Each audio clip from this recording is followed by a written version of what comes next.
Okay, so I finally got a spare minute in my life to talk about something that's been bugging me for a minute. So here it goes. Everybody's wrong about No Man's Sky. Well, not everybody, but it makes for a good title, doesn't it? So there are a lot of reviews and Reddit posts going around talking about how No Man's Sky's systems are lacking and the crafting isn't that great, and you kind of lose momentum as you explore the galaxy. And I kind of agree with that. But I kind of see that as a good thing. Why? Because it fits with the story of the game. Story, you inevitably say? Yes, I inevitably say back. But first, I want to quickly say that people's expectations of the game going in color the experience, and that is not the problem of No Man's Sky.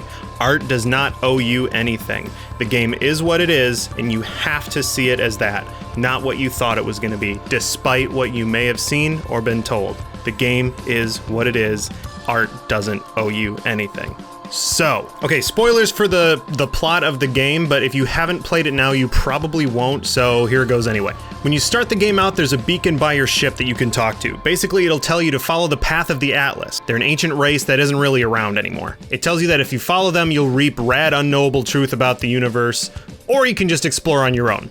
If you follow the Atlas, you'll eventually end up at one of the Atlas interfaces. If you're persistent about following this quest line and don't diss them in their face, you'll be rewarded with an Atlas stone and the coordinates for the next Atlas encounter.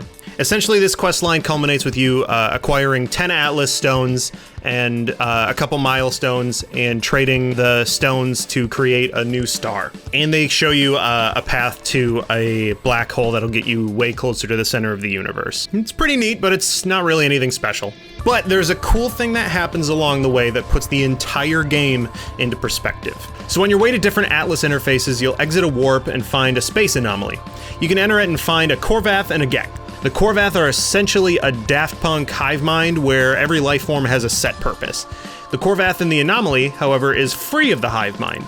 Their name is Nada, and they're accompanied by their engineer, Polo, and they're the only two aliens in the game that can openly communicate to you in your own language, which is crazy. They tell you that they're fucking with some black hole nonsense and can help you get to the center of the universe. If you politely decline and say that you're gonna follow the Atlas path, Nada basically says, "Cool bro, no worries. If you want to talk to the Atlas, I'll show you where one is. Just be careful, they're kind of weird." And he sends you on your way. However, the more warps you do, Atlas you encounter, and knowledge you acquire, the more chances you have to run into Nada and Polo again. Once you run into them a couple more times, Nada will share with you that the universe isn't quite what you think it is. They'll tell you that the physics and the chemistry are too simple for the universe they live in to be truly real. If you keep going on the Atlas path after that, you'll basically confirm that to be true. The player character learns that the world of No Man's Sky is a simulation for them specifically to be studied by the Atlas or maybe the game's creators to see how they would explore the universe. As you progress and meet more Atlas, your character's compulsory need to explore and devour knowledge becomes kind of arbitrary to them, but they're driven by a need to know what's behind the curtain. The last time that you run into Nada and Polo,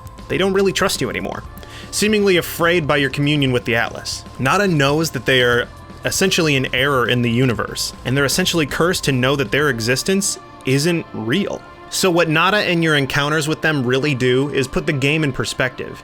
Yes, it's a game with 18 quintillion planets in it, but the crafting is lacking and there's not a whole lot to do after the first couple hours. This was a game made by 14 people who experienced some of the worst development karma I've ever heard of. But this is all put into context by Nada's dialogue. The game's universe is simple and desolate because it's a simulation. Whether this was the intent of the designers to make a meta-narrative about the player character that learns they're in a computer program is unclear.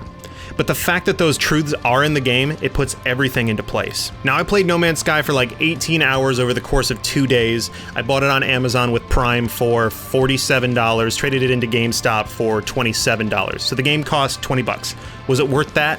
Fuck yes. The wonder of the universe, the thoughts it invoked in me, the plot reveal that it's all just a simulation, all things that I'm gonna think about for a long time to come. This isn't to say that No Man's Sky is an objectively great game for everyone and that everyone should give it a 10 out of 10. All I'm saying is that people's gripes with the game are essentially all addressed within the systems and the dialogue trees of Nada in the game. And because of that, the shortcomings in the game have to be cut a little bit of slack, I think. At worst, this game is just pretty cool, but at its best, it can make you wonder at a truly infinite universe.